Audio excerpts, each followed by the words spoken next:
Bismillahirrahmanirrahim. Assalamu alaikum wa rahmatullahi wa barakatuh. Aziz ve hurmatly dinleyici dogallar, elhamdülillah ahkam-ı salat ve taharatın gurulundan aydıp geçtirdik. İnşallah inni namazın sünnetlerini aydıp geçtirer. Namazın evvelki sünneti tehrimeden çürü elini göğüne kaldırmak. Yani erkek adam olsa kulağının düğübüne geliyense kaldırmalı. Hatın olsa gerşinin barabarına gelýänse kaldırsa bolly. Şu sünnet erkek adam hakkında. Pes tehrime de elini kaldırmaklık sünnet, kulun düğübüne getirmeklik mustahab. Heleyde hatılla da elini kaldırmalı, nirek gerşinin barabarına gelýänse. Çon bir denne könöklerinin yeni etek gidip goşoru görünen, goşonun aşağı görünüp namaz bolulamazın deyip. Çon ola evvelki avratın gurrunu hemmeten ayttık, avratı nirden nirektigini. Ondan sonra da şu elini kaldıranını, elinin barmaklarını çaşırmalı da beter yemmalı da öz halatına koymalı. Oturanını da şu halatta ikisi oturan bilen elini koyanına barmaklarını ne beter çaşırmalı, ne beter yemmalı. Elini Allahu Ekber deyip elini kaldıranına da şu halatta getirmeli elini. Ondan sonra muktedi yani imamı üyüp duran adam tehrimetini yani Allahu Ekber demekliğini imamın tehrimetine koşmalı. Şu da sünnet. İnni minna ihtilaf var. Çon tehrime yetişmeklikte çon Resulullah sallallahu aleyhi ve sellem'den bir hadis aydılıyor. Tehrime yetişip bilmedik adam eger çendike näçe ha kızıl diýede sadaka verse şu tehrimen sogabını yetişip bilmer diye. Bäzi riwayetde de diye dünýäň içindäki zatdan diye hem zatlardan şu tehrime yetişmekliň sogaby aftarraqdyr, gawraqdyr diye. Inni şoň derepli ulamalar şunda ihtilaf-ı nazar tapdyrlar ki aya şu tehrime yetişmeklik haçan faziletine yetişdigiň bolýar. Haçan aýtmaly şonu. Ulamalarning bir neçesiýe şol imam Allahu Ekber diýip Uranna da aýtmaly, şoňa yetişdigi diýe. Bir imam agdam da şonu aýtýar. Imam eýniýe ýok Allahu Ekber'in riýetine imam ýetenne elifini aýdyp başlamaly, şunda yetişdigi diýe. Ya maşadan ýene de şi 3 tane azizden riwayet edip ulamalar getirýär. Subhaneke okuýança, yani Subhanekany okuyup bolýança imam, şoňa Allahu Ekber diýip imama üýse, şoňa da tekbir tehrime yetişdigi diye. Bäzi ulamalar da Fatihaň yani Alhamyň ortasyna gelýänçe imam okuýança şoňa Allahu Ekber diýip üýte şoňa yetişdigi diye. Yine de bir neçesiýe ýok. Fatihaň hemmesini okuýança şu imama üýte şol tekbir tehrimen faziletini yetişdigidir diye. Bäzi ulamalar da ýok. Evvelki reket imam eňilýänçe yani ruku diýänçe şoňa gelip rukudan galýança üýata şu tehrime tekbiri tehrimek yetişdigidir diye. Bäzi ulamalar mundan näýeňilt diye. Şol tekbiri tehrimek yetişmediň da neden evvelki reket ýa 3-nji reketde gelip üýadyň da. Yetişmedim aýt. Näzire togapdan galadym aýt diýip özüň için ýanyp ökünäň şol tekbiri tehrimen sogabyna yetişdigiňdir diye. Elhamdülillah inni her gaýsyna da wara bolsa da şol qarad evvelki reketine yetişip bilsege hiç gurruntuda yetişdiňmi? Emma şoňa bar yetişmeni ökünsek de şoňa yetişjek bolsak pes jemaatyň şeýle bir fazileti bar. Şol baryp bilmediňi ökünäň da şoň sogabyny berilýär. Pes iki de asal okuýmaly. Hökmen iki de bolsaň jemaat gurmaly. Eger erkek bolsaň hökmen mescide baryp okuýmaly. Hiç mescitten galmaly jemaatyň fazileti şeýle bir känki ol ahkamda edip toqanda öl gurrun gelip duşanan. Ondan soň sünnetleň namazyň içindäki sünnetleň biri erkek adam dik duranna Allahu Ekber diýenne elini sağ elini sol eliniň üstüne goýmaly, göbeginiň aşagyna. Hanefi mezhebi göre göbeginiň aşagyna. Indi beýlik mezheple göbeginiň üstüne goýýar bäziler ýok. Ola gursagynyň üstüne goýýarlar. Indi olan her näziregi bar. Emma Hanefi mezhebi göre hökmen göbeginiň aşagyna goýmaly, öz elinde gulbiki bilen başan barmagyny goşorundan tutmaly. 3 tane soýan barmak, orta barmak ogul bikänne bileginiň üstüne goýmaly. goşorunyň üstüne goşoruny dogurja gulbike bilen başan barmak bilen gawyýan, halkat ýan, onun 3 barmagda biligiň üstüne goýup durýan, özüni göwüň aşağına. Bu kimlerden çüri? Erkek adamlardan çüri. Emma hatıllardan çüri. Hatılla näme etmeli? Elini tutmak gerekke bir-birinin. Fakat çefelinin üstüne fagelinin ayetini çefelinin arkasyna goýmaly. Yani kefinne ayetinin üstüne arkasyna goýmaly. Çefelinin arkasyna, ayetinin arkasyna, fagelinin ayetini çefelinin arkasyna goýmaly. Nirede? Gursogynyň üstüne. Taky mesturrak bolar ýalak. Bäzi kitaplarda ulamalar awa gewsüniň aşagyna goýmaly elini. Ýöne köplenç kitaplar şu gursogynyň üstüne goýmaly taky mesturrak bolar ýalak, basyrgy bolar ýalak. Hiç awratlary görünmer ýalak. Pes şundan da belli bolýar. Hatylla, gyýylla, gelle, dar könek giýmekligi bir hiç weç dogurda daşarda. Fakat äriniň ewine dogry. Galan ýerde dogurda.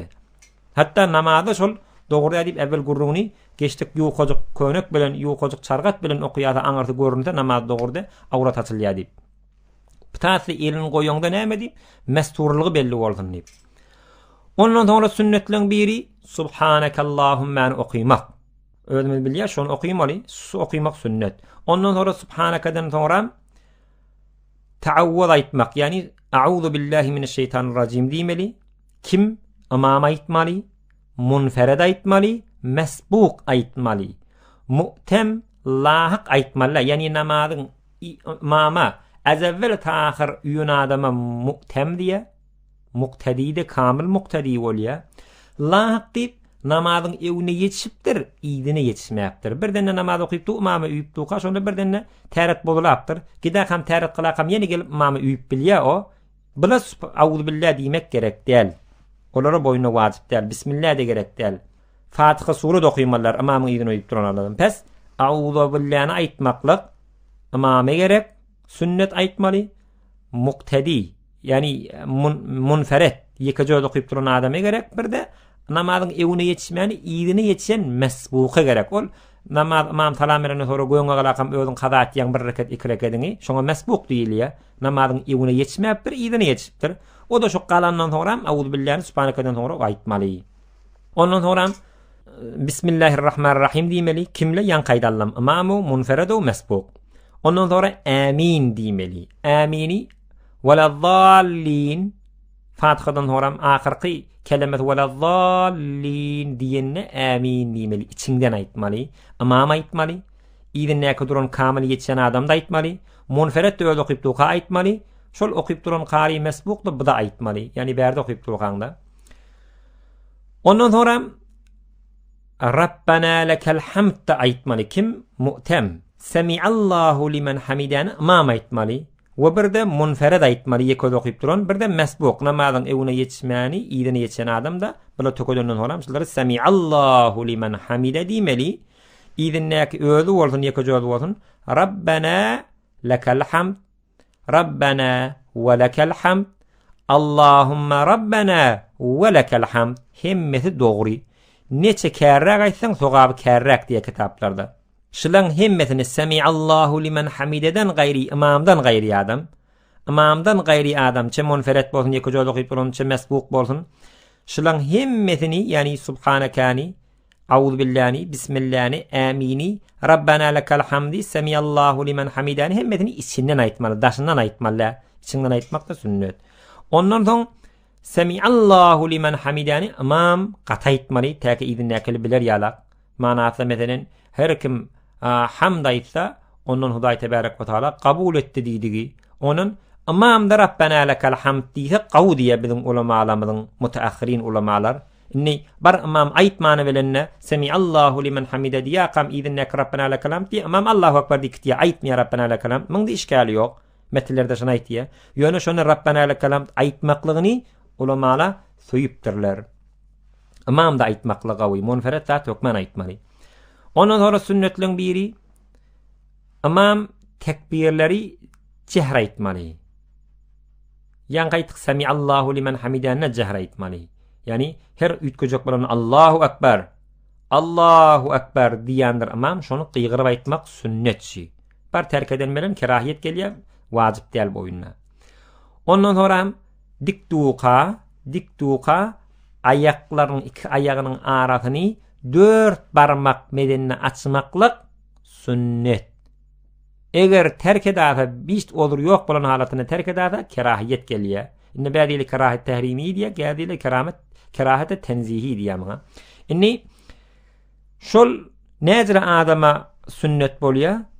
Olur yok adama. Hiç ayağa ağranok, biyle ağranok, ya ayağı meselen temiz adam değil, ya meselen başka bir ayağına yara birdat yok ki ayağını yığınap tutup beter ağır köfeleyen hilde olsa, salımcık adam bolsa 4 barmak meden nasılmalı. Emma yok olur olsa, ayağı yanıptır ya bilmeyen, merilleptir ya ayağı bir iradı var bilir, onun arasını açıp duranın hiç işgali yok. Ondan sonra sünnetlerin biri Fatiha'dan sonra sure koşmak vacip değildik da şol surelon 3 tane okuyma formatı var. Erti namaz bilen öğlede şon uluyun sureler okuymak qawi, ikinni bilen yatsıda ortam yanasını okuymak qawi, akşam namazda inki qiyitqa surelerini okuymaklık qawi.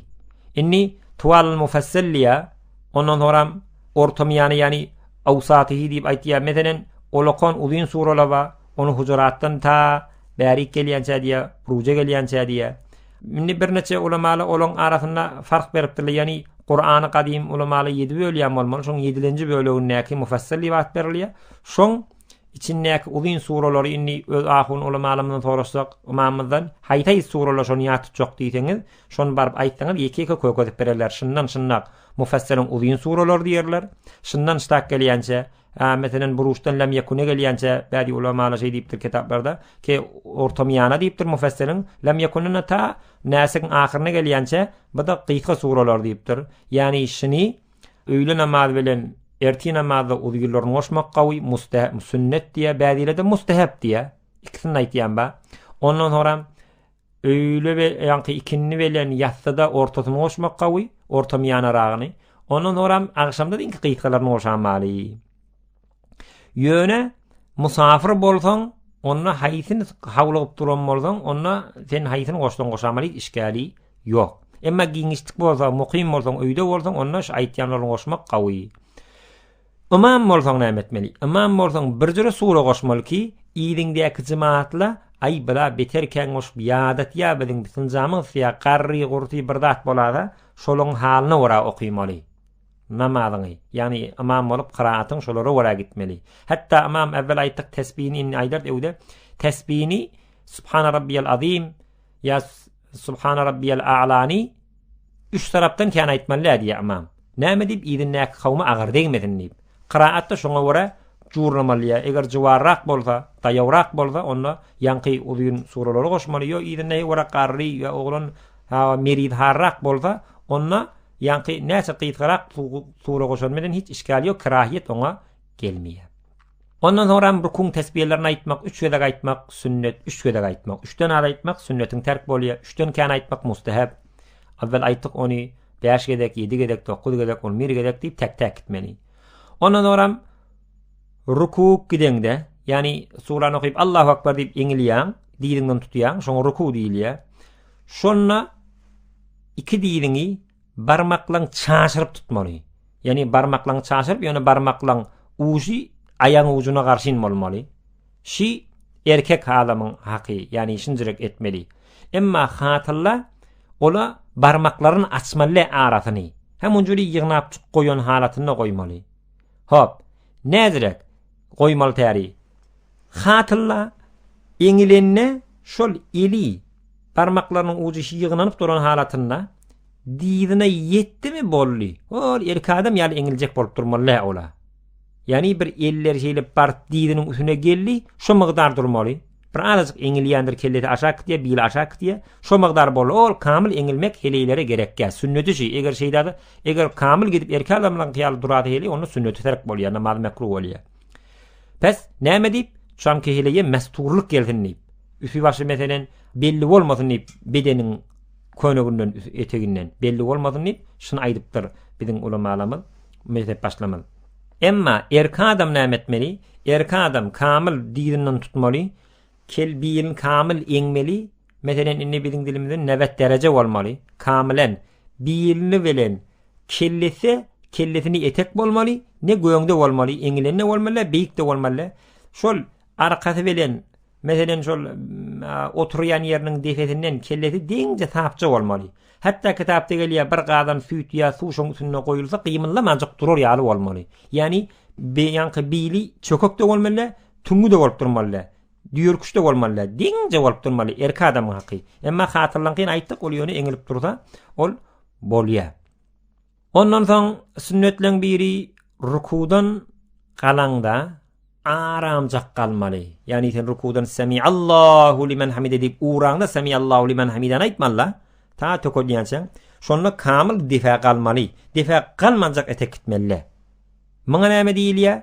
Kawmat diýilýär. O iki tane secden arasında oturmaklığa ona celset diýilýär. Kawmat diýdigi bir turmak, celset diýdigi bir oturmak diýdigi manasy. Inni awvel aýtdyk, farz diýip aýtýanma bir riwayetde, wajyp diýip aýtýanma, ene sünnet diýýanma many. Hemmesini aýtýanma ýöne şolaň iň kiçinden tutulýany köplenji ulamalaryň köpi aýdany wajyplygyny tutupdyrlar. Yani bir adam rukudan galmaklygyny terk etse, ruku gitmese, rukudan galmasa, secden arasında oturmasa dogry wajibi terk bolsa secdese ötmeli bolýar. Bilmänekde, bilibetdeki günäkär bolýar fakat. Ondan soň rukukdan secdeye gitjek inneten. Secde barýan yani maňlaýyň ýere goýjak. Şonu awvel diýiň goýmaly.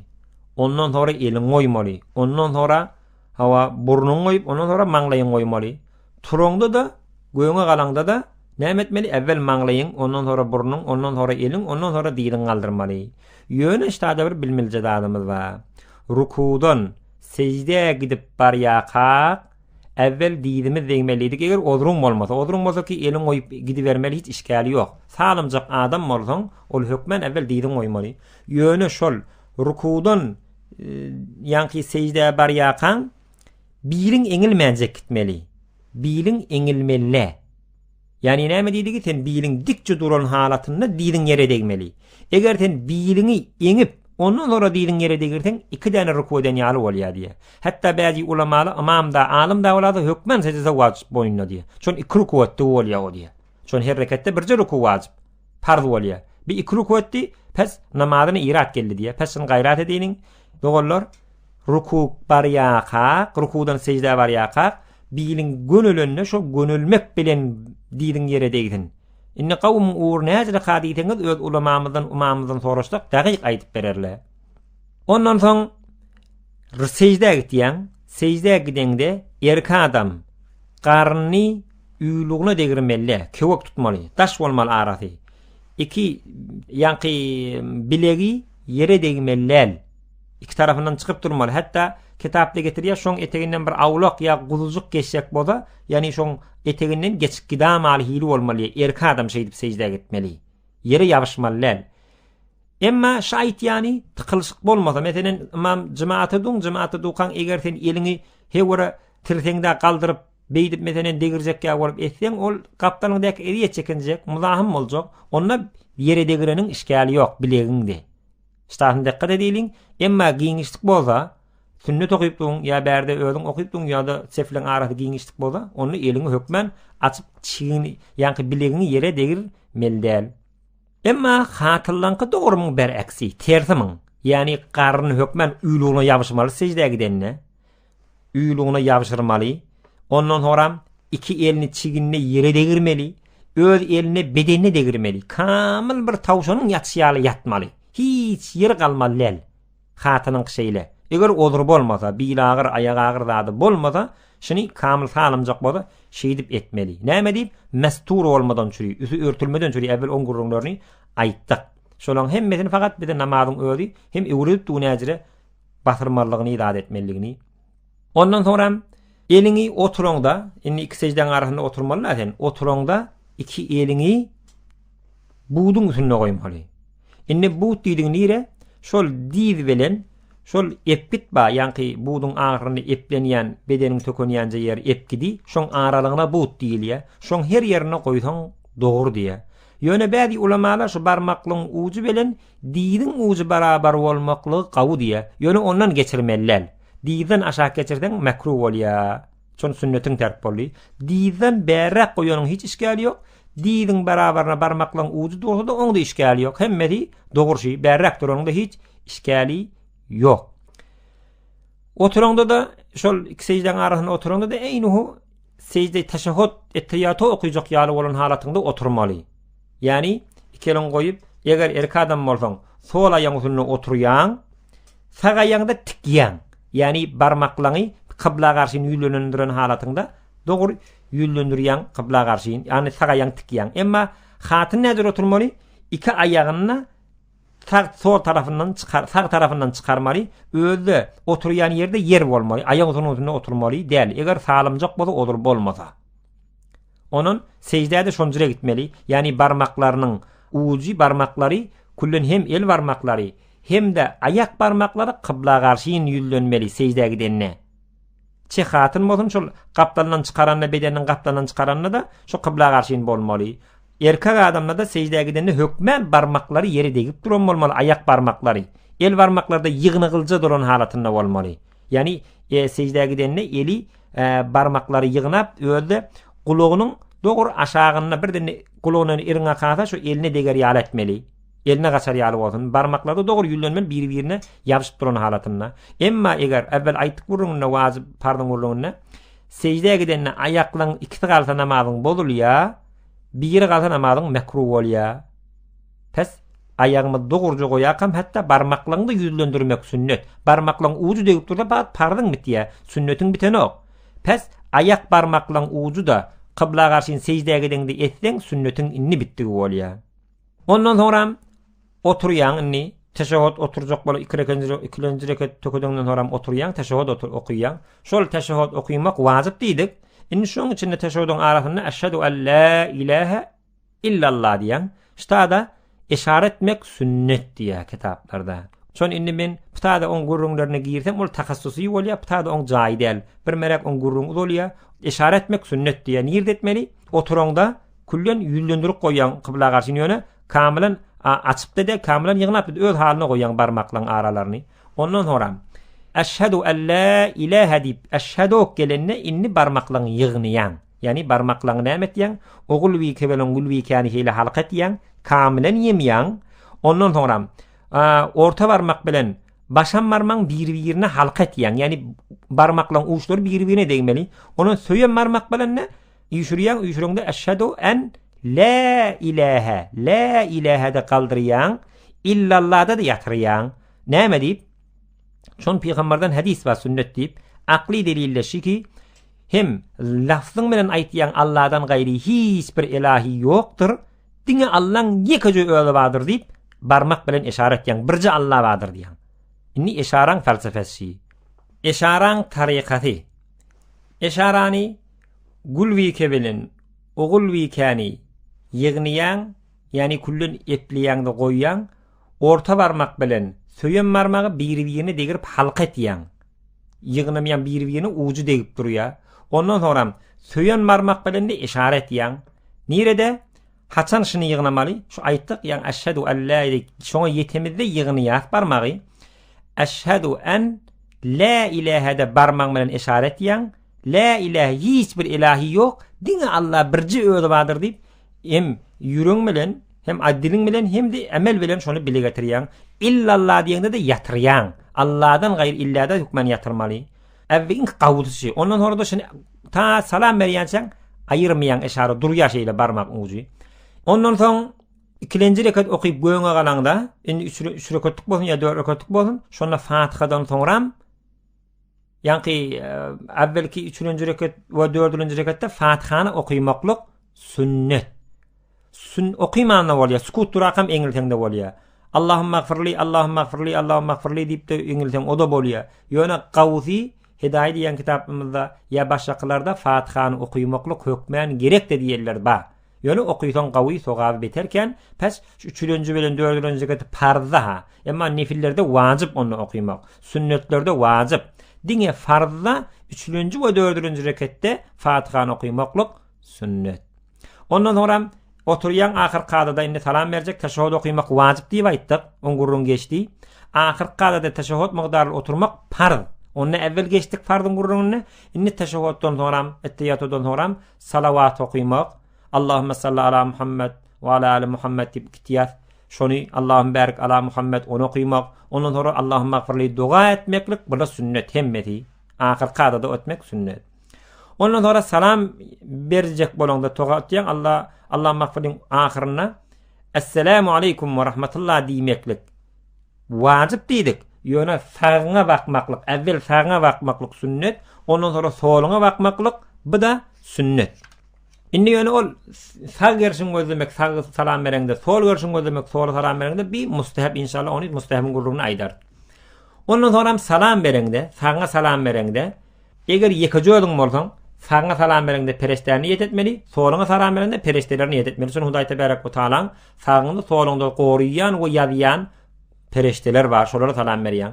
Eger imam ýerinde bolsaň, imamyň ýerinde bolsaň, sagyňda adam bolsa, sag tarafyndaky adamlara salam berip, pereşte salam bermeli. Eger sagyňda imam da bolsa, imam da niýet etmeli. Eger soluňa salam berende imam bolsa, adamlar da bolsa, hem imam niýet etmeli, hem adamlary hem pereşte niýet etmeli. Eger ýok, birje taraf imam ýok bolsa, fakat adamlar bilen pereşte niýet etýär. Eger sür imamyň dogry ijadyna bolsaň, hem sağa salam berende imamda adamlarda pereştär niyet etmeli, hem soluňa salam berende hem imamy adamlary pereştär niyet etmeli. Emma eger imam bolsaň adamlary we pereştär her tarafına niyet etmeli. Bu da sünnet. Ondan sonra imama üýüp duran bolsaň, imam salam berende senne şu taada salam bermeli, bilece salam bermeli. İmam bilen bilece ýerinden ne? İmam salam berdi senne salam bermeli, durmaly. Meger ettehiyatony okuymadyk bolsaň teşehhüdi onu töködüp ondan sonra salam bermeli. Emma Allahum salli Allah mahfurlu ýokuyup dukan. Imam salam berate sen ço bilen bile salam bermeli. Olar okuyupjak bolup ýyjak goýmaly. Sünnet ýerine düşmek. Ondan sonra mesbuk, yani namazyň ewini ýetişmeli ýerine ýetişen adamlar var. Ya lahyk fark etmeýär. Bula imam salam berip töködüp ay inni imam secde sawu etmer diýip ýüregine gaçýança şonu galmaly defek. İntizar çekip durmaly şoňa, garaşyp durmaly. Inni şol imam näme diýip bolýar? Şol sen ýeki jöýüňde okuyup duran bolsaň, secde sawu wazyp bolup turup boýnuňa ýaryndan çykyp dursaň, Allahum salliň okuyup dursaň, ahir qadada Allahum barik okuyup dursaň, Allahum mahfirin okuyup dursaň, bir tarafa ýeki tarafa salam da berip dursaň. Şonda bir dene secde sawu wazypdy diýip ýadyň uçuşýar, şu taýda secde sawu edamaly iki tarap. Secde sawu etýän, ondan sonra teşehhüd, Allahum salli Allahum barik Allahum mahfirin salam berýän. Şu da dogry. Imam da bir dene secde sawu boýnuňa wazyp bolup da ýadyndan çykan bolamasyn diýip İdinnek sonra mesbukky kalıp namazyny almaly, şoda garaşyp durmaly imamyna. Yani salam berýär, inne secde sawu etmer diýe salam berenden sonra dua edip dua edip duqa ya dua edip bolany şonda galýan secde sawu etmer diýip, şoňa çeli intizar durmaklygy sünnet. Derrewçe kalmaklyk imam bir tarafa salam berende kalmaklyk bu mekruh. Hukmen garaşmaly sünnet şol. Inni sünneti bir adam, sünnetler bir adam terk edýärse namazy mekruh bolýar. Bilesilce terk etse, şonu namazyny gaýtalamak mustahab, wazip de däl, farz de däl. Şol farzy wazip bitdi, sünnet terk boldy. Şonu gaýtalamak mustahab. Şu wagtda gaýtalamada da işgali ýok. Ýöne bir mera günäkär bolýar. Ondan soňra bilmeýän terk etse işgali ýok. Elhamdülillah inni namazyň sünnetlerini aýdyp tökötdük. İnşallah inni adab-ı salat namazyň adablaryny, mekruhlaryny inşallah inniki de aýdyp eşdirer. Wassalamu aleykum we rahmetullahi we berekatuh.